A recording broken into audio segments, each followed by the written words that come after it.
para pemirsa Suyanto.id. Ketemu lagi dengan channel pendidikan Anda, channel yang sengaja dibangun untuk amar ma'ruf media sosial, supaya channel ini bisa menjadi channel alternatif bagi channel-channel yang hanya mengandalkan pornografi dan pola hidup yang sangat mewah, hidup hedonistik. Nah, kalau saja YouTube ini, kalau saja video ini bisa sampai ke tangan Anda, ke gadget dan laptop Anda. Ini adalah berkat sentuhan kreatif editor channel kita, Mas Heri Teguh Wiono. Beliau adalah guru SMP Negeri 2 Karanganyar, Kabupaten Ngawi. Nah, kita masih bersama dengan narasumber kita yang istimewa, yaitu Bapak Kiai Haji Dr. Zainal Mutakin Sufro, ahli ilmu faal manusia.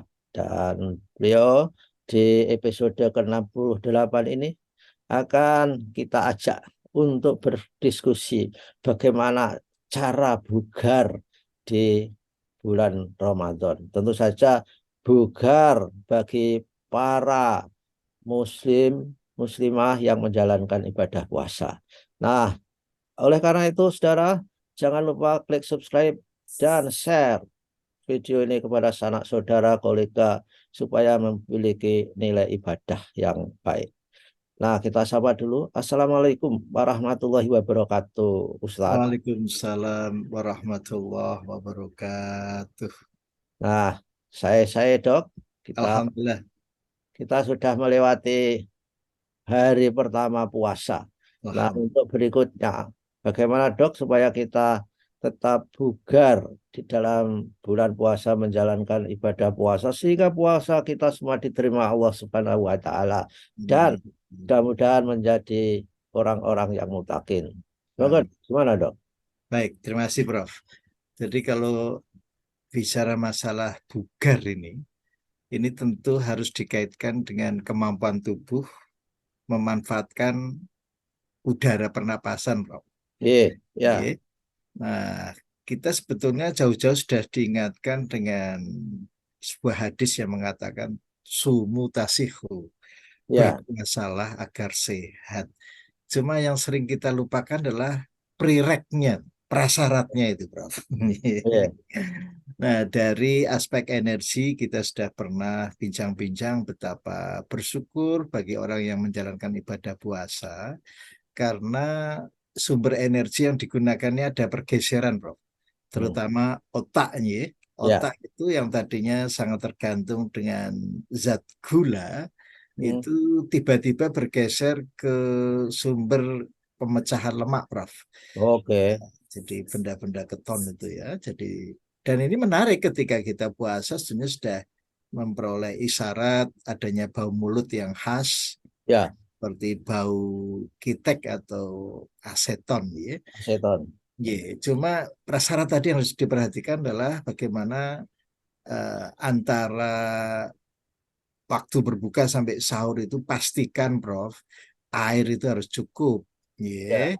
Dan Prof Suyanto saya kira sudah paham betul ya bagaimana indikator tubuh kita ini apakah cukup atau tidak itu dari perubahan warna Warna air urin. seni, Ya. air seni ya. Dan yang paling menarik, Prof, sebetulnya yang diharapkan tubuh kita itu ya berhentilah pada tahapan haus saja, Prof. Ya. Jangan Oke. berlanjut. Ini terbukti dengan bacaan doanya, Prof. Ya, ya. Ketika berbuka itu zahabadz dzama'u ya, wabtallatil uruk. Jadi hilang dahaga. Ya, ya, Jadi ya. jangan sampai puasa itu kok malah nun sewu ini pipisnya anyang-anyangan gitu. Jangan. Terus badannya lemah. Ini kan berarti kontraksi otot ataupun tonus otot itu sudah berkurang. Nah, ini Prof, saya kira ini menarik karena masalah badan ini tidak bisa dikaitkan dengan semangat loh, Prof. Oke, ya. Ya. Kalau toh kita menggunakan istilah yang lebih tinggi itu spirit, Prof. Ya. Mengapa ada hadis yang mengatakan as-saumuli wa ana ajazi bihi. Jadi puasa kita ini sebetulnya bukan untuk siapa-siapa, tetapi untuk Allah itu sendiri, Prof. Ya, Nah, betul. ini saya kira pembelajaran yang bagus kita sebagai makhluk yang tidak hanya biologis saja, tapi bio, psiko, sosio, spiritual. Nah, ini Ya, betul-betul harus difungsikan ini, Prof. Ya. ya, betul. Jadi saya kira itu, Prof. Jadi untuk prasyarat tadi, bagaimana oksigen bisa masuk ke powerhouse, Prof. Mhm. Karena bugar itu bergantung pada peran powerhouse, Prof. Oke. Nah, powerhouse itu dalam bahasa biologinya namanya mitokondria. Oh, Nah, ini mitokondria. Prof, mitokondria ini sangat sensitif terhadap pasokan oksigen. Nah, kalau oksigennya masuk sedikit, maka produksi energinya jadi sedikit, gitu. Oke. Sekali lagi, Prof, Ya. penghubungan antara niat, gitu, dan persyaratan fisik ini juga perlu diperhatikan. Maka, Prof, minta maaf kalau masih ada ibu-ibu gemar olahraga pagi hari di balai RW atau RK, ya minta tolong, Prof, waktunya digeser lah ke Oke. sore hari, Prof. Sore, ya, Dok. Ya, supaya apa ya dehidrasinya itu diperkecil gitu. Ya, ya, ya, ya. Ini yang harus kita perhatikan, ibu-ibu, terutama ibu-ibu yang lansia, bapak-bapak juga ya, jangan melakukan olahraga pada waktu pagi hari, karena kita harus masih berjalan beberapa jam sampai mencapai berbuka puasa, sehingga yang paling tepat olahraga di bulan puasa itu adalah sore hari, dan Sorry. saya kira intensitasnya dari fats itu kan harus dikurangi dok. Yang sedang saja, jangan Sedang. yang intensitas tinggi untuk puasa ini kita melakukan olahraga. Gimana dok? Justru ini menarik, Prof. Olahraga itu kan ada intensitas rendah, ada sedang, ada tinggi. Kalau yang rendah itu yang digunakan lemak terus menerus. Ya. Kalau yang sedang ini menarik karena apa? 50-50, Prof. Iya. Jadi 50% karbohidrat, 50% lemak. Sedangkan kalau intensitas tinggi, ya kita olahraganya ngoyo itu hanya semata dari karbohidrat, Bro. Sehingga Oke. nanti kita cepat lapar, ya, cepat lapar. Dan yang penting lagi, Bro, bahwa puasa itu sebetulnya mengajarkan kita cermat memperhatikan apa yang terjadi pada tubuh kita, Bro. Ya. Ya. Hmm. Jadi sekali lagi olahraga ataupun gerak badan itu sebetulnya akan memproduksi panas yang tidak biasa, artinya nanti akan diimbangi oleh pengeluaran cairan untuk mendinginkan. Maka sekali lagi pilihan olahraga itu waktunya menjelang buka atau 2 jam sesudah berbuka, Bro. Ya, sehingga dengan demikian maka eh, kecukupan air ini akan terpenuhi. Jadi 2 jam setelah berbuka masih oke dok, masih Oke, oke. Ya, ya. yang jelas, Prof, asal jangan melebihi pukul 9, Prof. Oh. Ya, Mengapa dok? Pukul 9 itu karena sudah digunakan oleh tubuh, ritme tubuh untuk membangun imunitas atau misalnya begitu. Gimana dok? Begini, Prof. Olahraga itu kan sebetulnya hanya perlu waktu 30 sampai 45 menit saja, Prof. Ya, Selebihnya kan tubuh akan memasuki wilayah rest atau recovery, Prof. ya, ya. Nah, nanti kalau lewat jam 9 kapan tidurnya, Prof? Hmm. Nah, gitu cuma kedap-kedip saja, Prof ya. Ya, ya, ya, ya. Mas Dawu. Ya dok, saya dulu waktu masih muda, ya tidak Terus. itu. Kalau olahraga sampai jam 1 malam main badminton dok, jadi sampai Leres. rumah itu memang sulit tidur itu, Saya gelisah itu. gelisah, Prof. Ya, ya gelisah. Ya, Padahal kita waktu perlu sahur, toh, Prof. ya betul, betul. Ya, ya, ya, ya. Jadi inilah apa jadwal yang Ya. harus ditepati ketika kita berpuasa.